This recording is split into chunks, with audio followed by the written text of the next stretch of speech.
ADHD Entrepreneur Podcast. Join me, your host, Lawrence Pratt, on a wild ride into the world of online business. I've traded a comfortable day job for a 12-month challenge of trying to create financial freedom and passive income from print on demand, self-publishing, affiliate marketing, online courses and consulting, whilst at the same time learning how to cope with a new diagnosis of ADHD. Each week, I will be exploring the highs and lows amidst a sea of distractions and unfinished business, as well as talking to and gaining insights from other ADHD entrepreneurs. So please subscribe to the ADHD Entrepreneur wherever you listen to or watch your podcasts. Now enjoy the show. Hey guys, welcome back. Thank you for joining me for this week's episode. You'll notice that I'm not in my usual setting. I am here at Wormwood Scrubs. No, I haven't been arrested and sent to prison. Those of you listening in the UK, you'll know that it is actually the location of a pretty high-profile prison. But it's actually, Wormwood Scrubs is the name of this huge set of playing fields and woodland and nature reserves. This is where I have come to take Coconut, my dog, furry friend of the show. You see him? Out for a long walk. The relevance of this is because before I left my job, my colleagues were asking me, what is it that you're looking forward to most about this new life you're going to be leading? And I repeated that the thing I'm looking forward to most is taking Coconut for long, muddy walks whenever we please. Because that's what I imagined I would leap into doing. I would all of a sudden become this person that rose early, took the dog out for a walk before anything else, so that I was pumping full of nature's dopamine and ready to tackle the day ahead. And what do you know? The reality is, this is the first walk we've been on in a muddy, open setting. I tend to follow the old habits of just taking him a walk around the block, which is boring for us both, to be honest.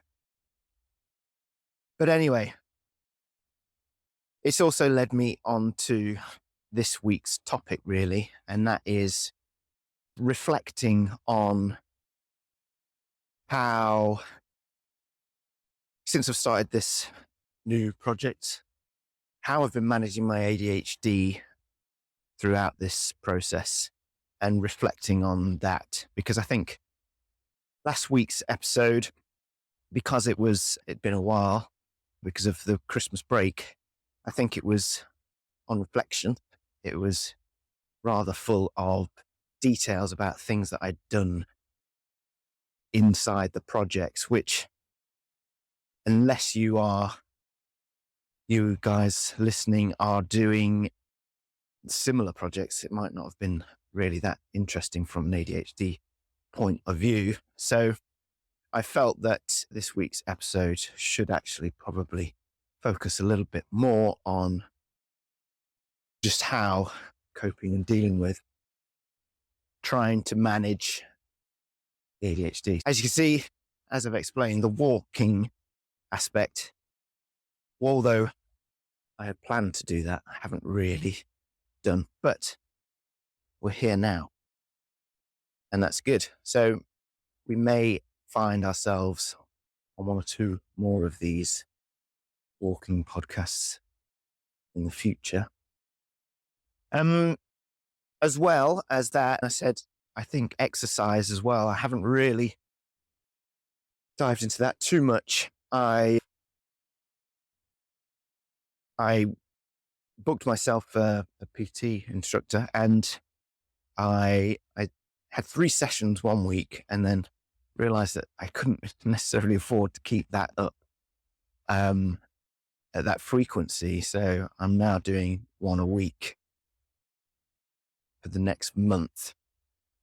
I haven't really done much exercise other than going to the gym on the PT days. So that's something, again, that I thought I was going to become this superhuman fit athlete once I had all this time and freedom to do those sorts of things. But the reality is, I haven't done those things. So, yeah, that's something I need to figure out or get on and do, to be honest. Figuring out is probably the key to why I'm not doing any of these things, because I just need to get on and do it. But I think part of that is scheduling. I still haven't got into the habit of creating a structured list of tasks that need to be done and organizing those into times of the day when those will be the most optimal to do them. I still haven't figured out what time of day I function best at. And I think if I'm going to be making excuses for myself, I did think to myself that I wasn't going to jump into scheduling my time immediately. I think I was going to figure out and reflect on what times of day I felt that I had the most energy and then start scheduling. But if I'm honest, that sounds like a procrastination excuse. And again, I should probably just get on and do it. This week, though, I did to talk about scheduling and task planning. At the weekend, I had one of those nights where I couldn't get off to sleep. And the only thing that helped really was by writing a list of the tasks that I needed to do that were floating around in my head. And that was quite helpful. I managed to get off to sleep about 1:30 in the morning after I'd written this list. And that gave me a bit of a structure to this week. So Monday came around and I tackled the tasks that I'd set for Monday and I flew through them. And I thought to myself, blimey, this is what it's all about. I need to always create myself a list of tasks to do for the week. And Bob's your uncle. This ADHD thing is conquered. But we get to Tuesday and the nature of those tasks were slightly different. So the tasks from Monday were all they weren't very taxing on the cognitive processes. I didn't really need to think about them. It was just a lot of repetitive editing tasks. So it was fairly easy and I was able to focus and fly through them. But on Tuesday, one of the tasks I needed to do was to write an about page for the new online store that I had launched. And I hit a brick wall. And I had a little think about why that might be. And I think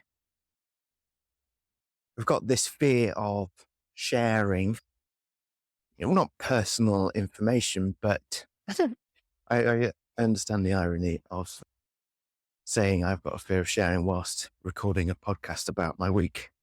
This podcast is indeed a way of me trying to overcome that and force myself out of that habit.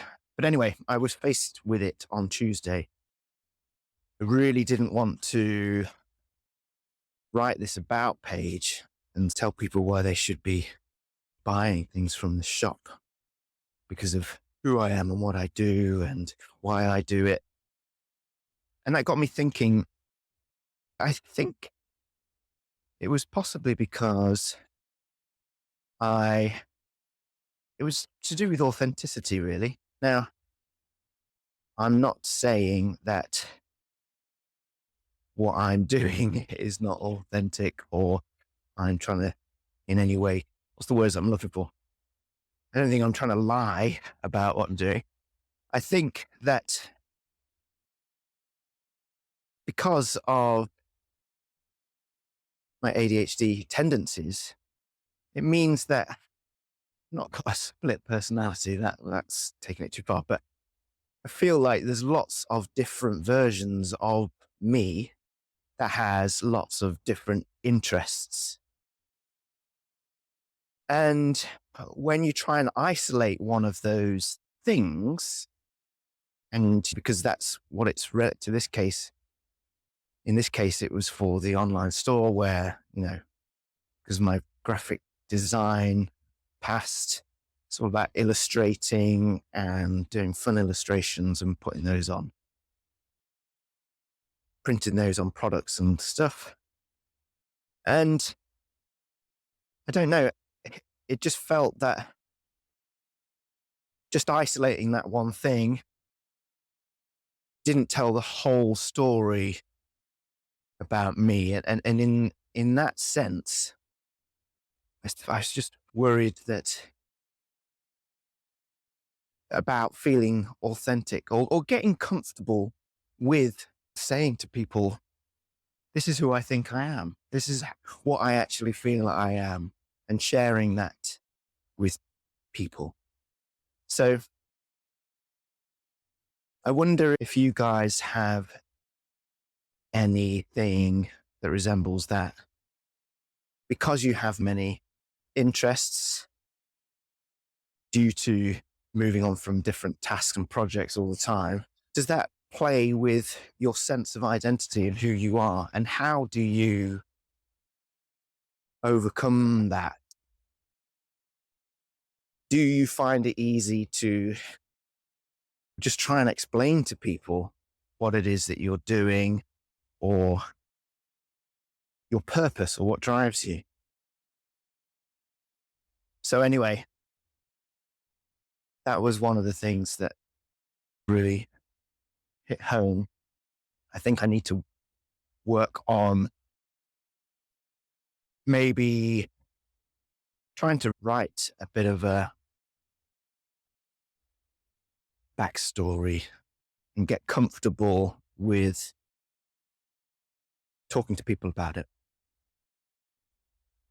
And so another thing that cropped up this week, I went back onto LinkedIn, and for the purposes of this podcast, I decided to start a group page for this podcast. And the reasons for that were so basically, if you're listening to this, you can join that group and we can discuss topics. You can share topics that you want to be discussed on the podcast. And if you are an entrepreneur and you want to discuss how you cope with your ADHD, then that'll be the perfect place to contact me, and we can discuss coming on the show and having interviews. But anyway, during the process of doing that, I hit another brick wall. And I guess it was what came over me was a fear of sort of sharing about ADHD. And it was wondering how that might affect future prospects of employment. The reason why that thought crossed my mind is because I'm very new to this. I haven't really experienced how employers deal with ADHD. I've had no experience of that because, as I mentioned earlier episodes, it was only during my 3-month resignation period that I discovered I had ADHD. So there really was no time to sort of experience how my company would deal with that to make life easier for me, or to really just understand it more. So without really knowing how employers today are coping with that and making life easier for ADHD people, I don't really know how well it will be perceived to talk about it in an employment setting, because obviously LinkedIn is hugely used for recruitment. And do employers just think that it's a bit of a hassle? Will they look down on somebody with ADHD, or will they recognize the specific benefits that they might bring? So again, I would love to know from you guys what experience you had in the past about employers being helpful or unhelpful, and whether you've actually come up against difficulties that you haven't been able to overcome, which obviously, let's face it, the name of this podcast is ADHD Entrepreneur, which suggests you could look at the word entrepreneur and the subtext there is unemployable. I know that the reason why I chose to work for myself is because of struggles of trying to fit into like the rigid structure of working for somebody else. I did listen to a very interesting ADHD podcast this week, Overcoming Distractions, I think it's called. And they were talking about Gretchen Rubin's book called The 4 Tendencies. Now, this book is not specifically about people with ADHD, but it's the 4 tendencies are a bit like one of those Myers-Briggs personality test things that everybody found interesting a few years back. And so on this podcast, they were discussing how well you could look at ADHD and figure out which one you were. But it's more a case of how, if you have one of these particular tendencies, how you then relate to other people in the workplace that may have a different tendency, and how that can cause, I suppose, ultimately, how it causes friction, how it's perceived by both parties, and looking at ways in which you can understand that better and overcome them. The 4 tendencies were upholders, questioners, obligers, and rebels. I think the upholders were people that didn't really need anybody else's instruction. They just got on and did all their tasks. I suppose the opposite to that pairing would be the questioners, who, when given a set of tasks, they don't get on with it straight away. They cannot start it until they have fully understood it and asked loads of questions. And I think those two as an opposing pair, they cause some friction because the questioners need to ask all the questions. And if you're asking questions of the upholders, their natural state is to just get on and do it. So they can't understand why you can't get on and do it. And then that causes frustration between those two. The obligers are people that are motivated to do things for other people and not necessarily ignore doing things for themselves. But then that has trouble with prioritization, because you can get distracted by things that other people ask you to do, and you do those immediately, but then don't actually get on with the things that are most important.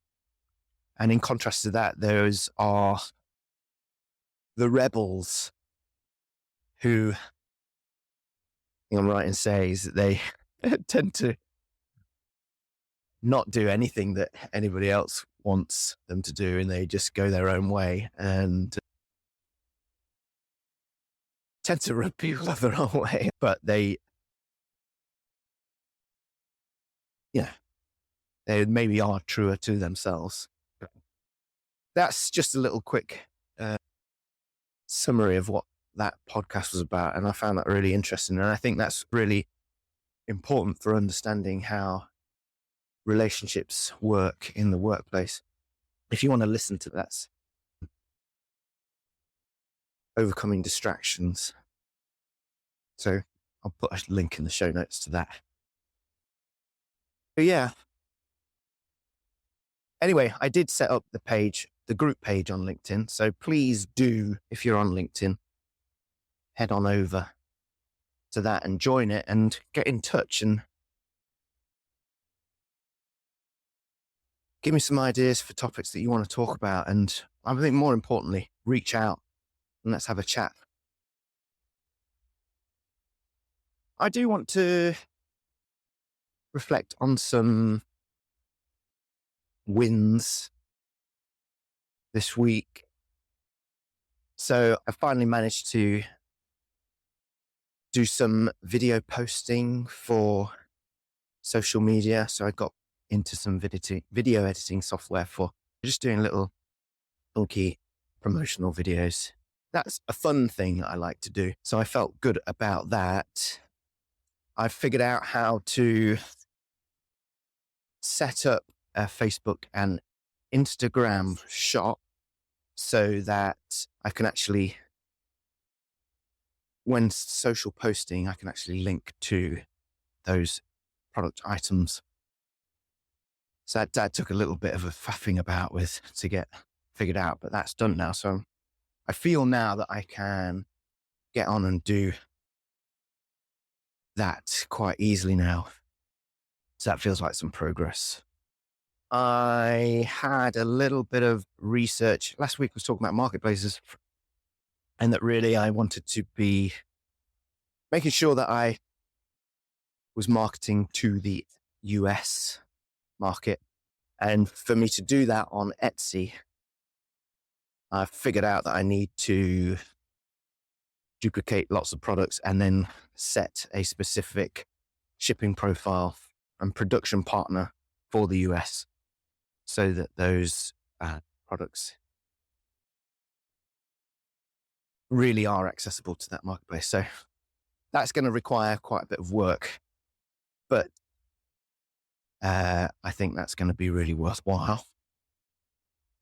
For that, another little win that I am quite proud about is I reached out to someone to set up an interview for the podcast. So I will, in a few weeks' time, you might see an interview episode coming up. So I'm quite proud about that and excited and looking forward to having a chat episode. And what else? Oh yes, speaking about chatting with people, I've been doing, since I have started this, I have been doing something called the Lunch Club. And Lunch Club is essentially an online video call, where you get paired up with someone with similar interests and you just have a 45-minute chat about whatever. It's a bit, I suppose you could say, it's a bit of peer-to-peer mentoring, bit of inspiration, and obviously networking. And I think that it has been really valuable for me, I suppose, because I'm forced to verbalize what it is that I'm doing now. And as I was saying, getting more comfortable with telling people and describing what it is that I'm doing. And the positive thing has been the feedback from that. I think in the past, when I've thought about these as side projects, you get to the point where you're probably writing the about page and you just think, oh, you sound like an idiot. The imposter syndrome kicks in and you just think, no. So it's been really helpful to chat to lots of people and get positive feedback. And it does, and I think for a solopreneur, you can miss out on that workplace interaction. So it's good for that as well. I had a very interesting chat this week with a guy who, when we first started chatting, before we chatted, I didn't know what it was that we would have in common. And you do wonder whether it's going to be a productive chat. But it turned out as we got chatting that we were in many ways trying to do similar things. And again, that's quite validating for me to say, oh yeah, I'm not the only one that is trying to do this. And yeah, I got a lot from that chat. He really helped me look at talking about myself, the about page that I struggled with this week. He basically told me what I should write. From what I said to him, he was able to reflect back to me and say something that I was like, oh, wow, that sounds great. So I did find it really helpful. And I suppose really that's what I would like to see come out of this podcast really, and the LinkedIn group that I've set up. I would like to think that there would be a space for people to be able to connect with each other and talk about their experiences and be able to just get some feedback on their own journeys and be able to feel motivated to keep going. There was some other developments this week. For some reason, I ended up downloading a lot of apps to my phone for the purposes of managing the online store and the social media channels and social media posting scheduling. Yeah, there was an influx of downloading apps. I also had to, in order to sell on Google, I needed to create a business phone number for the purposes of customer services. So I needed to download an app for that as well because of call forwarding and things like that. So now I found that I have got like about five or six apps open all the time that I'm checking to see the progress of things. And I suppose I'm a bit worried about what that will lead to. On the one hand, I want to be on top of things and productive, and I want to be able to deal with customer service things if and when they arise. But I don't want to get caught in this trap of just looking at my phone all the time and being distracted. So that is something that I am going to need to address. I think also one of the main purposes of the Amazon KDP and the print on demand was the idea that this would be creating some recurring revenue and not necessarily set and forget, but it would be something that people wouldn't be paying me for my time on that.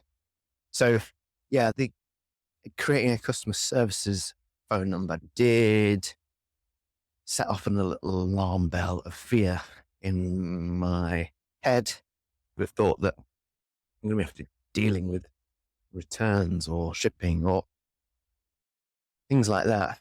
So I am going to need to, at some point soon, I think I am going to have to look at getting some sort of assistant for managing certain tasks and maybe some sort of, hey ho, I haven't had any customer service calls yet. So that is not a problem yet. I need to sell some things first, get some customers before I have some customer service issues.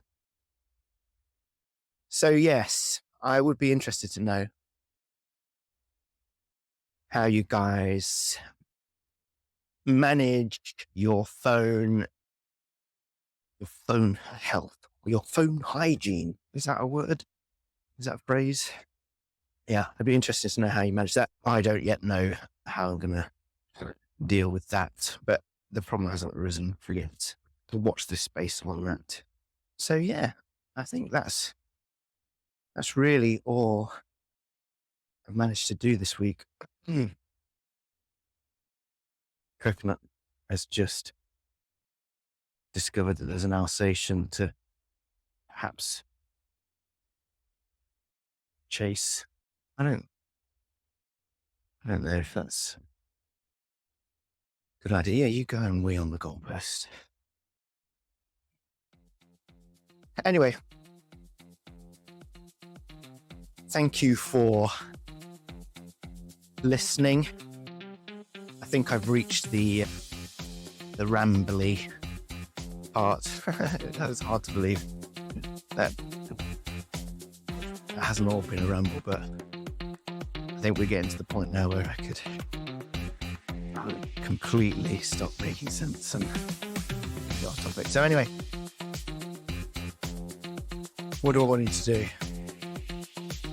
Just go to the group on LinkedIn, join it, and say hello. Okay. Speak to you next week. Bye. Who's a muddy boy? You are, Coconut. Someone's gonna need a bath when we get home. You don't look too pleased about that.